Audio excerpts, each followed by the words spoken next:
મને મતદાન દો, મારે ચૂંટણી લડવી છે, પછી ગામ બેચવું છે, ગામના ગલીના કૂતરા છે ને એને મારે રોટલી બોટલી નાખવી છે. મતદાન દો, મતદાન.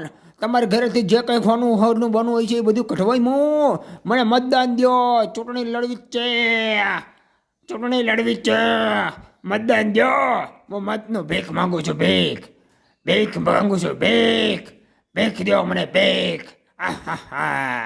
હું લુખ્ખો રાજકારણીઓ છું. હું મતદાન તમે જીત્યા પછી છે ને લાઇટ બિલના ભાવ વધારી દઈ, પેટ્રોલના ભાવ વધારે, કેમ કે સમેટીમાં ઘઉં ને ચોખા મળે છે એ બધું બંધ કરાવી દે. તમે તારે મને મતદાન દો. હું લુખ્ખો છું, લુખ્ખો. રોડ બોર્ડ ખાઈ જાય, તમને પથ્થરવાળા રોડ બનાવી દે. ધૂળ નખવી દે રોડ ઉપર, ખાડા બાડાને ત્યાં ડબલ ખાડા કરી દે. હું લુખ્ખો છું, લુખ્ખો. તમે ગાડીઓ આકો છો તો સાયકલ હાંકતા થઈ જાઓ, મને મતદાન દો. હું લુખ્ખો રાજકારણીઓ.